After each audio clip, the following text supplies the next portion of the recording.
Olá, pessoal! Sejam bem-vindos a mais um episódio do Conexão 4563, o nosso podcast do Distrito 4563. Antes de apresentar a nossa convidada de hoje, eu queria fazer um agradecimento especial aos nossos patrocinadores, que é o Estúdio Voz, que está fornecendo esse estúdio maravilhoso para que nós possamos fazer a nossa entrevista e a nossa conversa aqui de hoje, certo?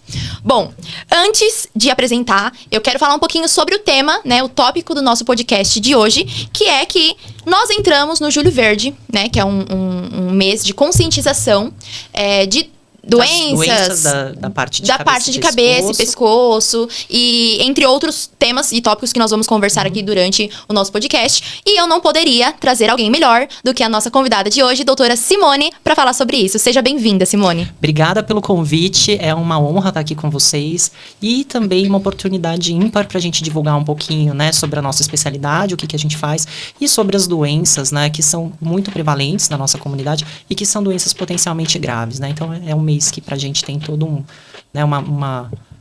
apelo especial, um carinho, né? Certo. Antes de fazer umas perguntas, porque esse tema acho que é muito desconhecido no âmbito social, né? Acho que não sei se até entre os médicos, mas eu acho que é um tema desconhecido. Não é muitas pessoas que têm esse tipo de conhecimento, sabe? Dessa especialidade da medicina, né? Eu queria que você se apresentasse um pouco, falasse um pouco sobre sua carreira, sobre você, como que você chegou, né, nessa especialização, nessa ideia do cabeça-pescoço. Me explica um pouquinho. Eu sou formada pela Faculdade de Medicina da USP, né? A primeira decisão foi a de fazer cirurgia. Eu acho que cirurgia é uma coisa que a gente não escolhe, né? A gente nasce com uma certa vocação para a área, uma área difícil. E depois, durante, né, a nossa trajetória na faculdade, a gente acaba sendo exposto aos temas, às aulas e a toda a parte prática, né, do mundo da cirurgia. E o que, desde o 4º ano da faculdade, me encantou, eu sempre gostei muito de trabalhar com a população mais idosa e eu tenho um histórico familiar, né, com pacientes com câncer na minha família, então eu acabei, assim, me identificando muito com as dificuldades do doente. E a cirurgia de cabeça e pescoço, ela tem uma particularidade, né, a face e o pescoço tem várias estruturas nobres, então a cirurgia ela é extremamente anatômica, é uma cirurgia muito para nós, né, talvez para o leigo não, mas ela é muito bonita, é uma cirurgia bonita, né, então uma cirurgia detalhada, ela é mais requintada e ela é muito anatômica, e por isso também mais difícil, então foi por isso que eu acabei escolhendo. Então o que eu acabei fazendo na nossa formação, nós fazemos cirurgia geral, e depois, na época eram 2 anos, atualmente são 3, mais 2 anos da especialidade, eu acabei ficando 3 anos como preceptora, que é como se fosse um residente sênior, né, cuidando dos residentes mais novos, e logo na sequência eu emendei no meu doutorado, né, aí teve um momento que eu acabei também tendo uma participação como professora. Hoje eu sou professora da Universidade Municipal de São Caetano do Sul também, além da minha atuação como médica. Que lindo, isso, um currículo excepcional, né? Não tem palavras para dizer dessa trajetória. E assim como a sua história, né, no sentido da medicina e de escolher e de ir até essa especialidade, seria interessante também entender um pouquinho mais sobre a história da especialidade em si, né? Porque é uma dúvida, né? Como que chegou a necessidade de criar uma especialidade para isso. Então, não sei se você conhece, assim, né, no sentido geral, como que foi, qual foi o start, quem pensou nisso. A gente conhece, nós cirurgiões, a gente gosta de história. E eu sempre falo isso para os meus alunos, né? Na verdade, as técnicas cirúrgicas, né, elas começaram a surgir quando a gente começou a ter condições, né, de fazer cirurgias mais complexas. Isso aconteceu, basicamente, com muitos conhecimentos vieram da Primeira Guerra Mundial e do período entre guerras. Se você pensar bem, a medicina é história sendo feita, né? História sendo feita, e se a gente parar para pensar dentro do nosso universo, o que são 100 anos perante, né, todo o conhecimento da humanidade. Então, eu penso sempre que é tudo muito recente. E muitas coisas mudaram muito agora, mais recentemente, como por exemplo a melhoria das técnicas anestésicas, das drogas anestésicas, né? Então isso foi permitindo com que a gente ousasse e fizesse cirurgias mais complexas. E aí um grande problema de saúde pública e que existe um desconhecimento geral e que está entre os 10 cânceres que mais matam pacientes do sexo masculino, principalmente, é o câncer de boca. Então, a especialidade surgiu porque até mais ou menos a década de 50, nós não tínhamos um bom tratamento para oferecer para esses pacientes com câncer de boca. E talvez você já tenha ouvido falar, né, os antigos falam, a gente, né, depois que, né, foi feita uma cirurgia que a gente mexeu na doença, né, ela piorou. Existe uma explicação fisiopatológica para isso realmente acontece, que é o seguinte, né, o câncer, ele tem uma hiperproliferação celular. Então, para que o câncer se mantenha, né, dividindo células e se proliferando, ele precisa criar novos vasos sanguíneos. E quando a gente faz uma remoção incompleta da doença, você deixa as células tumorais, mas você tira aquele ambiente onde o câncer já estava vivendo com falta de oxigênio. Nesse momento, você acaba de devolver um ambiente que favorece o crescimento tumoral. Então, se você faz uma cirurgia, vou chamar de subótima, né, você deixa a doença, a chance de recidiva, e uma recidiva rápida num doente que já está debilitado, é muito rápido. Então, esse era o problema que eles enfrentavam na década de 50, até a gente ter condições de fazer uma cirurgia realmente radical e depois também, obviamente, conseguir reabilitar o nosso doente, porque são cirurgias, às vezes, extremamente mutilantes para câncer de boca. Então, a especialidade surgiu dessa necessidade de ter uma equipe multidisciplinar e de ter uma equipe que está direcionada para esses pacientes que são mais graves. Perfeito. Na figura do Dr. Reis Martin, que é o nosso patrono, né, da especialidade. Parece Hogwarts falando assim, né? Eu acho incrível. Você falou que surgiu da necessidade, né, visto que muitos casos de câncer de boca e toda essa necessidade veio a partir disso. Já aproveitando e entrando no tópico câncer, câncer de boca, laringe, né, e o campo de cancerização, exatamente. Você tinha até comentado antes, aí me veio essa palavra na mente. Quando que eu consigo ter a percepção, um start, é uma afta, é uma mancha? Quais são os sinais que todo mundo tem que ficar de olho, né? Pra poder, porque a gente vê muito falando, câncer de mama, faça isso, câncer de próstata, vá fazer... Tá. Mas e essa região, né? Quais são os sinais e quando a gente tem que estar alerta para procurar um médico de fato? A gente tem alguns fatores de risco que são bastante impactantes, né, para carcinoma de boca. Um deles, o principal, vai ser sempre o tabagismo. Né? Então, geralmente existe uma proporção de chance maior para quem tem maior carga tabágica, quem fuma mais cigarros por dia e há quanto tempo a pessoa está fumando. Engraçado que todo mundo pensa no cigarro e já fala câncer de pulmão. Câncer de pulmão. É esse câncer. É o câncer, né, que vai dar, você vai ficar com câncer de pulmão. Ninguém pensa na boca. O cigarro começou na boca. Uhum. E a gente tem o álcool, e aí não independe da forma do álcool. É destilado, é fermentado. Não importa se é cerveja, se é vinho, se é pinga, tanto faz. A questão é a quantidade de álcool. O álcool, ele é um potencializador do cigarro. Então, os dois juntos, eles têm o que a gente chama de sinergismo, né? E o risco aumenta ainda mais. Fora isso, a gente tem outros fatores. Então, a má higiene oral, o trauma, né, na boca de repetição. Exemplo do trauma de repetição. A pessoa que tem uma prótese dentária que está mal adaptada. A gente, quando a mordida, a musculatura da mastigação é uma das mais fortes do corpo. Uma mordida pode chegar a ter 30 quilos de força. Então, se você tiver uma prótese mal adaptada, você vai, todo movimento mastigatório vai macerar e machucar essa mucosa, né, que de repente já não está saudável. E quando a gente fala de conceito de cancerização, quando a gente olha para esse paciente, né, que eventualmente possa ter uma lesão de boca, e a gente já vou falar sobre os sinais, a gente tem que olhar para ele não como um paciente que tem uma lesão de boca, a gente tem que pensar nele como um paciente que foi exposto à mesma fumaça do cigarro, os carcinógenos e ao álcool, em toda a mucosa e eventualmente até, né, a gente vai ter carcinógenos no sangue e esse doente tem várias células que estão já doentes em processo de evolução ou não para um outro carcinoma. Então, é muito comum a gente ter um paciente que tem mais, a gente chama mais de um tumor primário. Então, exemplo disso. Eu tenho uma lesão na boca, mas eu também tenho uma no esôfago. Eu tenho uma na boca, mas eu tenho também um nódulo no pulmão. E até o câncer de bexiga, ele está relacionado com o tabagismo. Então, quando a gente olha para esse doente, na verdade, a gente tem que examinar ele como um todo e buscar varrer toda essa mucosa que foi exposta ao cigarro. Tá? Então, é boca, laringe, faringe, esôfago, pulmão e, eventualmente, até bexiga. E na boca, que é o mais comum. Por que a gente está falando tanto da boca? É o mais frequente. Né? A boca, a gente vai ter lesões que podem começar de duas formas. Elas podem começar de forma mais esbranquiçada. A lesão esbranquiçada da boca, ela pode ser uma lesão pré-maligna ou já maligna, que a gente chama de leucoplasia. Tem uma chance aí mais ou menos de uns 5% de malignidade. E a gente tem as lesões avermelhadas, né, que aí lembra um pouco mais a afta. Essas lesões são lesões que, obviamente, não vão cicatrizar se você esperar 15, 20 dias. A lesão vai continuar lá e ela tende a crescer. Né? A eritroplasia, que é a lesão avermelhada, ela tem uma chance até maior de transformação maligna do que a branca. né? Aí vai chegar quase a uns 10% de risco de malignização.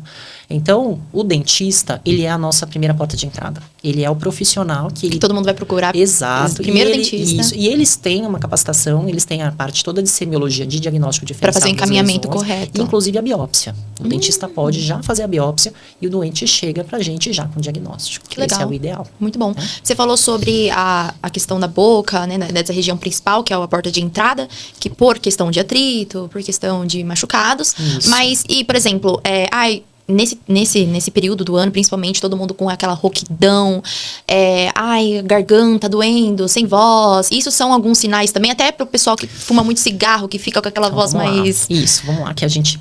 Vamos só finalizar a boca. Da boca, o lugar mais comum do câncer é na borda lateral da língua. Essa é a localização mais frequente. Entendi. Então, a lesão geralmente está na língua. Pode ter em outros lugares? Pode, mas esse é o lugar mais comum, tá? Então, fica atento. Agora, vamos falar um pouquinho de laringe, e aí a gente entra na voz, né? Que é a nossa caixa da voz. E que a gente tem a movimentação das pregas vocais. Esse movimento das pregas vocais e a junção, né? A coaptação da prega vocal é um mecanismo muito sofisticado e muito fino. Então, qualquer irregularidade que eu tenha na mucosa, né? Que é a camada de revestimento da prega vocal, né? E que atrapalhe essa coaptação, ela vai causar uma alteração no timbre da voz, né? Então, é muito comum nessa época do ano a gente ter, né, infecções virais, né, do trato respiratório e a rouquidão ser por uma infecção viral, em vírus tipo influenza, covid, qualquer um deles, né? Mas o que é comum em termos dessas viroses? Todas elas são autolimitadas. Então, essa rouquidão, ela tende a melhorar aí também no máximo em 15, 20 dias, né? O paciente que permanentemente não melhora e que, se além disso, a gente soma a exposição ao cigarro, à bebida alcoólica, a gente tem aí uma suspeita muito grande dele ter uma lesão. A mesma lesão branca que aparece na boca pode aparecer na prega vocal, né? E aí é um pouco mais difícil da gente achar, porque não adianta abrir a boca para conseguir enxergar a corda vocal.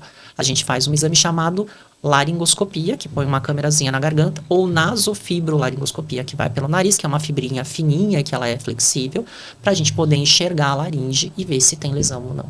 Existem lesões por trauma, por exemplo, professores que falam muito, né? Usam muito a voz. Esse tipo de lesão não é maligna, né? Geralmente é uma lesão por mau uso da voz e que com tratamento com a colega, geralmente é o otorrino, que cuida desses casos, esse doente melhora só fazendo fono ou eventualmente fazendo uma microcirurgia na laringe.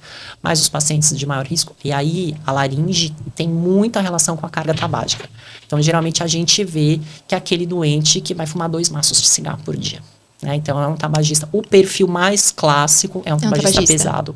Isso que você falou da campo de bebida, cigarro, como isso tudo é envolvido, tudo isso fica dentro daquele campo de cancerização que você comentou. Exatamente. Esse é o resumo, no geral, de campo de cancerização. E na verdade, aquilo que eu te falei, se a gente acha uma lesão em alguma das áreas, seja na laringe, seja na boca, na verdade, a gente vai fazer uma varredura completa para procurar, para ver se o doente tem mais alguma lesão ou não. E ele sempre vai ser estimulado a parar de fumar. Lembrando que quando a pessoa para de fumar, ela leva aí a mais ou menos uns 15 anos para voltar para o risco da população normal de ter câncer.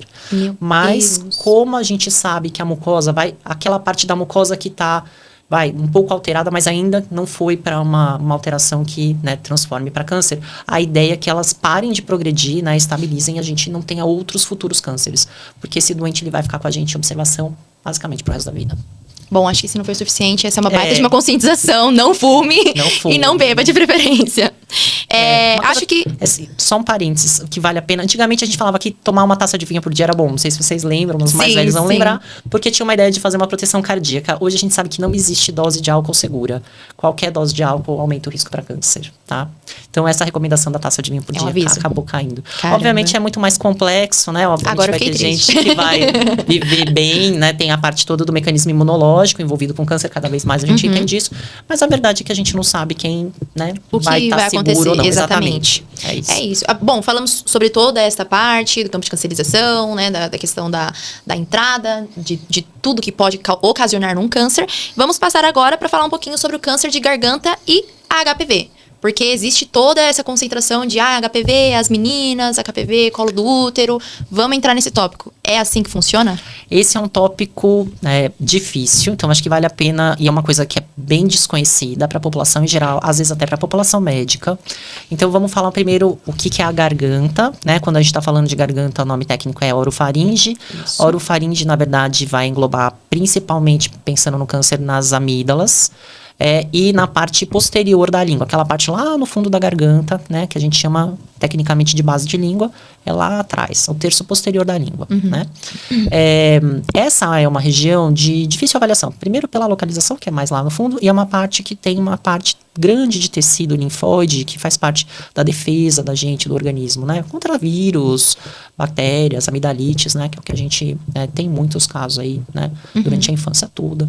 Então, é essa região que fica em risco quando a gente fala do HPV. Então, o que é o HPV? É aquele mesmo vírus que dá o câncer de colo de útero que a população conhece um pouco melhor, né? E aí, para o paciente que normalmente a gente vinha antes com câncer nessa mesma região por cigarro e álcool, hoje a gente está vendo um perfil diferente dessa população, que é o paciente mais jovem e que não fuma e não bebe, mas que teve um contato com alguns tipos específicos de HPV, e que o HPV ele tem um outro mecanismo que não é o do cigarro para transformar aquela célula da amígdala ou da língua em câncer, né? E por ser numa região difícil, a gente raramente consegue fazer uma detecção precoce, porque o vírus ele entra dentro da cripta, que são aqueles buraquinhos da amígdala, fica escondido lá e ele vai crescendo de forma silenciosa. Entendi uma pergunta. Você disse que é difícil a identificação, mas que também muitas das portas, né, dos casos que vêm através de dentistas. Eles também têm esse tipo de conhecimento para poder identificar o que é um HPV, porque como dá nas amígdalas e no fundo da língua, que nem você disse, pode ser que as pessoas venham a ter queixas com dentistas.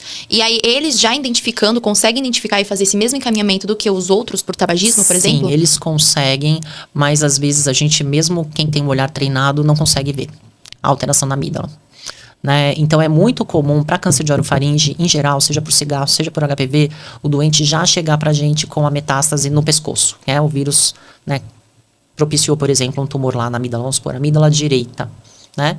E o paciente chega com aquele nódulo no pescoço, né? E aí, na verdade, vai abrir um alerta vermelho aí na cabeça de todo mundo. Tem várias causas de nódulos cervicais aumentados, né? O que é o nódulo? Na verdade, a gente chama o tecido ali de linfonodo, né? Faz parte do nosso sistema de defesa natural. O pescoço é cheio de linfonodos, a gente chega a ter mais de 100 normalmente. E que o pessoal popularmente chama de íngua é quando um desses linfonodos aumenta, que pode ser relacionado desde uma gripe até um câncer, até uma metástase. Então não é literalmente ferida em si que se dá nesses casos, e não é aparente. Já é logo o nódulo se formando. O mais comum é o linfonodo doente aumentado no pescoço, né? Então é mais difícil, não existe uma forma da gente fazer um screening como a gente tem para câncer de colo de útero, onde a mulher vai no ginecologista, né? Faz o exame especular e faz o exame de Papa Nicolau. Na orofaringe, na garganta, a gente não tem um exame. Mais detalhado, é uma pesquisa mais profunda. Na verdade, quando a gente suspeita, né? Se tiver uma lesão visível, vai ser biopsiado. Se não tiver lesão visível, vai ser muito difícil da gente fazer o diagnóstico. Muitas vezes o doente já chega pelo nódulo no pescoço. E aí, existe toda uma sequência, né, acadêmica, e que muitas vezes, dependendo da especialidade que o doente passar, a pessoa vai ser investigada de uma outra forma. Às vezes as pessoas não pensam na infecção e na metástase do HPV como diagnóstico diferencial. Em paciente jovem, é mais comum o médico, vamos supor, o clínico, pensar em linfoma, ou pensar em tuberculose ganglionar, ou até pensar que é um nódulo benigno que vai voltar ao tamanho normal. Então, lembra que 21 dias ele é um marco importante para tudo, para lesão na boca, para rouquidão e para nódulo no pescoço. Perfeito. Tá. Até um meio de conscientizar também o pessoal já falando sobre bebida, cigarro, agora falar sobre a prevenção disso também, né? Porque todo mundo fala sobre HPV, pelo menos eu cresci no meu ambiente entendendo, né? Então eu já tenho um certo, não é conhecimento, mas a gente tem uma certa conscientização sobre o assunto, como que funciona, por que tem que ter a vacinação, principalmente, né? Falam muito sobre a vacinação das meninas, jovens, antes de ter o tipo ou contato, para realmente prevenir, né, do colo do útero, mas também estamos descobrindo agora que pode se dar, sim, nas amígdalas, na região do nosso pescoço, e é por isso que é da sua competência. Quais são as maneiras de prevenção que nós podemos tomar para não ter esse tipo de doença, né? Pode-se falar doença de HPV. Infecção crônica pelo vírus. Porque uma parte dos contatos, né, com o vírus, o corpo vai clarear e ele vai conseguir eliminar o vírus. Né? Mas a gente não entende exatamente quem vai ser a pessoa que vai cronificar.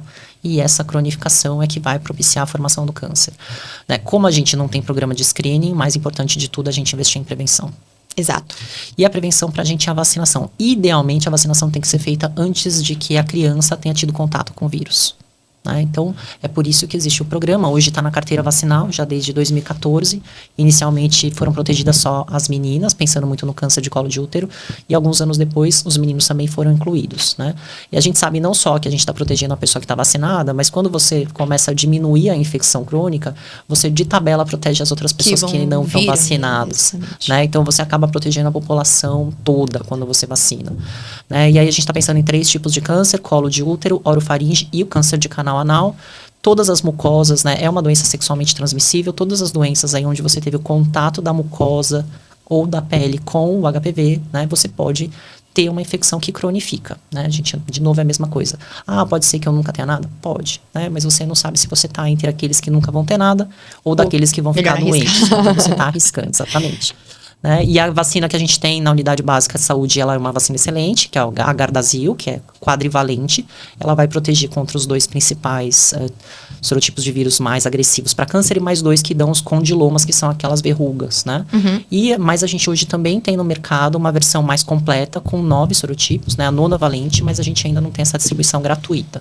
Mas você pode tomar se você for numa das clínicas de vacinação. Você pode pedir para ser vacinado e protegido. Ótimo, importante é que boa parte dos que são hoje, prejudiciais estão sendo cobertos, liberados ao público, né? Isso que é importante a gente ter esse tipo de coisa em mente. E saber e ter esse tipo de conhecimento, que eu acho principalmente que é um dos pontos principais. Você falou sobre 3 tipos de câncer que se pode ter HPV, mas como eu posso dizer, é ditado, se eu tiver HPV, eu vou ter câncer? Não. Então, uma boa parte dos pacientes não vai cronificar e o próprio organismo vai combater o vírus e não vai acontecer nada. Você não vai ter a doença. Por isso que existe até um teste de saliva, né, para detecção do HPV na boca, mas, na verdade, a positividade no teste de saliva não quer dizer nada, né? Quer dizer só que você teve contato com o vírus, não quer dizer que você cronificou, né? E é por isso que a vacina acaba sendo importante. A gente não tem nenhum mecanismo hoje para falar quem que está com esse vírus lá, incubado, cronificado.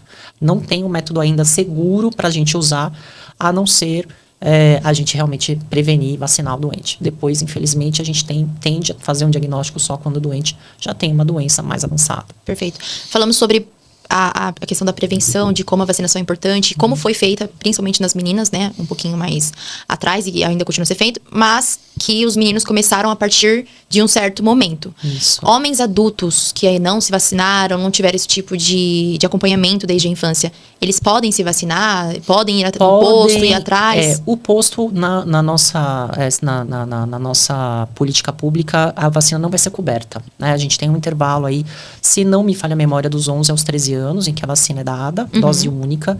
E se você já está fora desse período, é entendido que você já teve contato, então o benefício acaba caindo, né? Mas ainda existe benefício, né? Vamos supor que você tenha tido contato, por exemplo, com HPV 16, mas você não teve com 18. Então, a vacina, ela vai te cobrir contra outros tipos que você, de repente, ainda não teve contato. Mas, infelizmente, não tem a cobertura aí pelo nosso sistema público de saúde. Mas, tranquilo, podem ir se vacinar, devem ir se vacinar, no caso. Mas aí a pessoa vai ter que arcar com o custo da vacina. Bom, né? O importante é realmente mas é possível saber vacinar e é interessante vacinar quem não está vacinado. Perfeito. Mudando um pouco de assunto agora, a gente também tem outras regiões, né, outras questões do nosso corpo que estão envolvidas na sua especialidade, como a tireoide, como ela funciona. A gente pode entrar um pouquinho mais nesse assunto, ver sobre alguns estilos de vida que influenciam isso ou não, alguns mitos, o que é verdade, o que não é. Vamos contextualizar o pessoal um pouco sobre tireoide, sobre como isso está dentro da especialidade?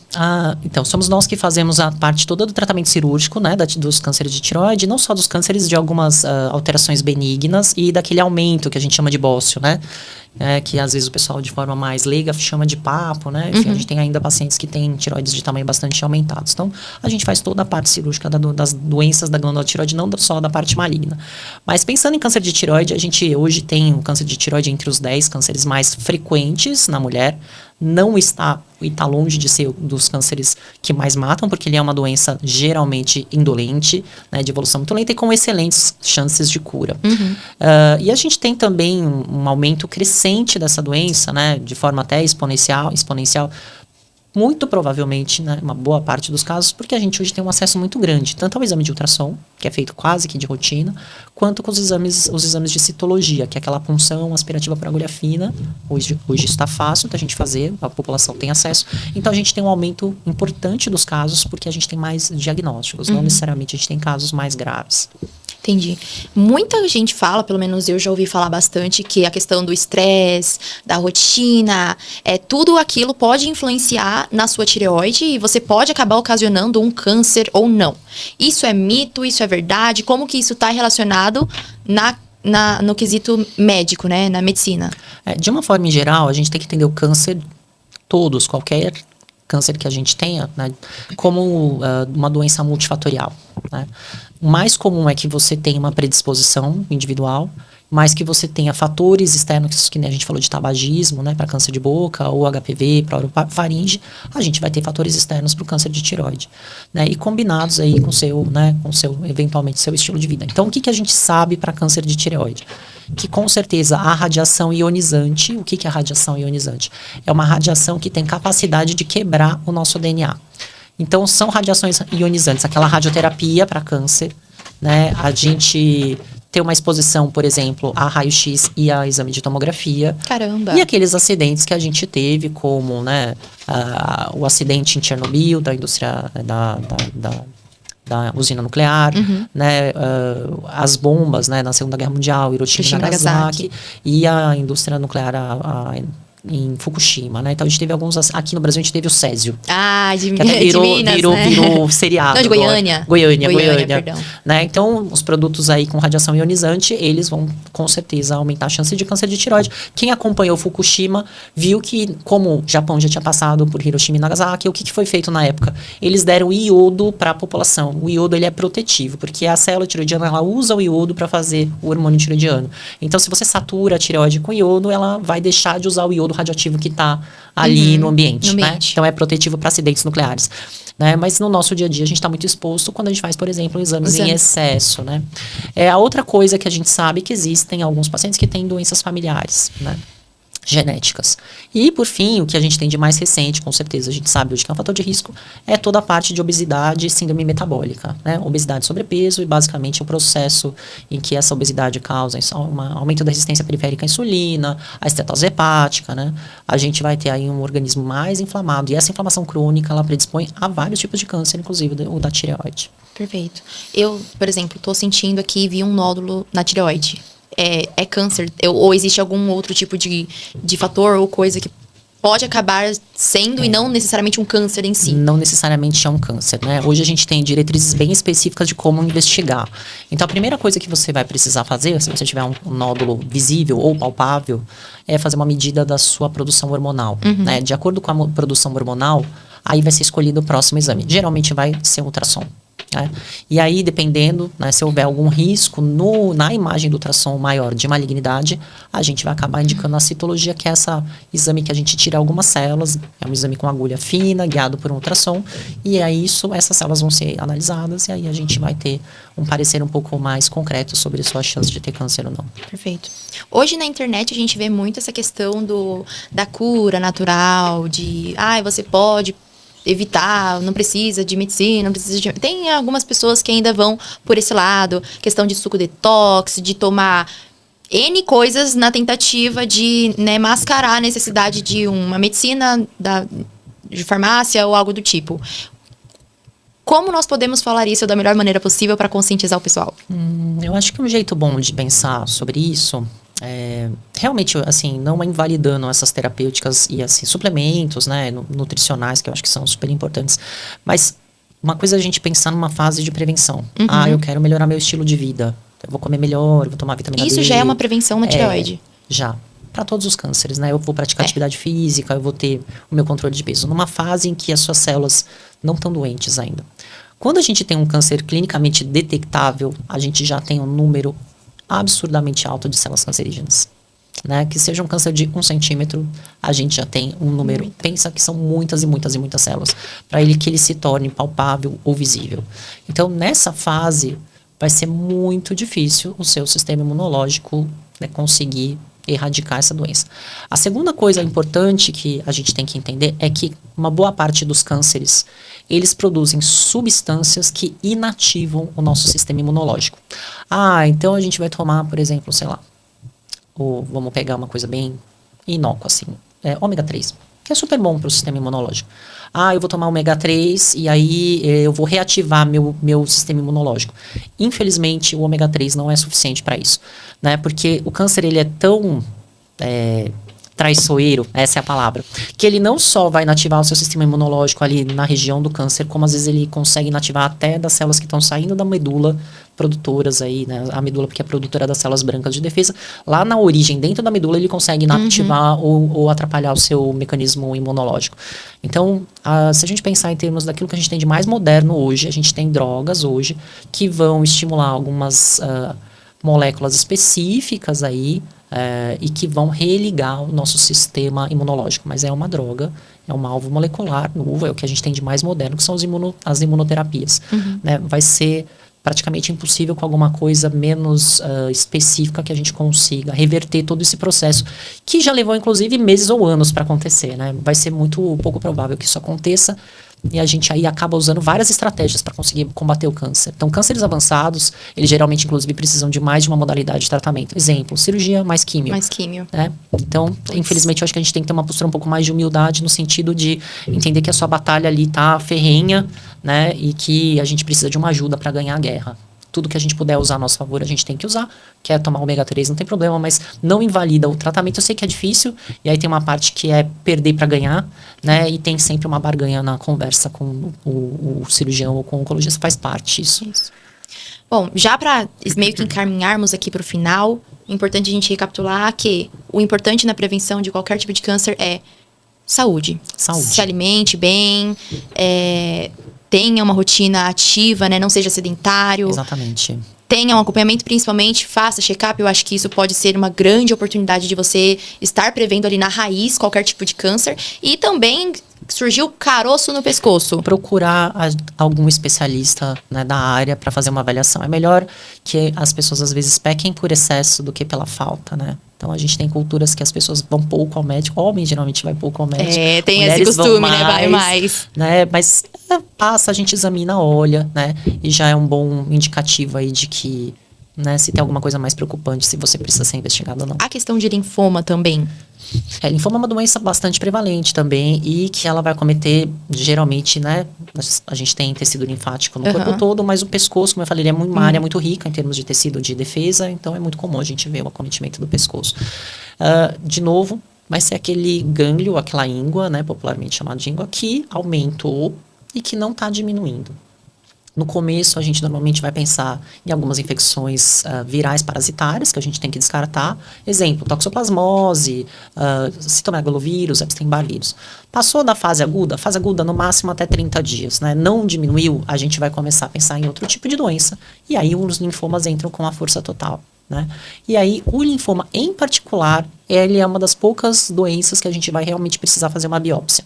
Não a biópsia com agulha, a biópsia pedaço, né? Ou tirar o linfonodo inteiro, ou tirar um pedacinho do linfonodo, né? Cirúrgico, às vezes cirúrgico. O mais comum é cirúrgico, mais fidedigno, pra gente conseguir ter a certeza. Perfeito. Exatamente. É isso, nosso tempo tá acabando. Tenho, ou teria, ou poderia fazer mais 1 milhão de perguntas aqui para você. É um assunto extremamente rico em detalhes. Mas gostaria que você falasse uma mensagem, né? Para quem está nos ouvindo agora. Estamos nesse mês de julho de prevenção. Gostaria que você passasse a sua mensagem. O que você gostaria de falar para o pessoal que está nos escutando? Eu acho que a primeira coisa que a gente tem que mudar em relação a câncer são as nossas crenças, né? Então, a gente às vezes pensa que no passado as coisas eram diferentes, mas o mundo era diferente. Então hoje a gente tem outras fontes de exposição. Se a gente somar a vida que a gente vive hoje, não foi a vida que os nossos pais ou avós viveram. Então todo cuidado agora, ele tem que ser redobrado. Não deixem de visitar o médico, nem que seja para bater um papo, para ter essa conversa que a gente está tendo aqui. Perfeito. Simone, muito obrigada pela sua presença. Gostei muito de conversar com você, viu? Foi um prazer receber você aqui. Ter essa chuva de conhecimento, né? Nunca é demais, eu digo.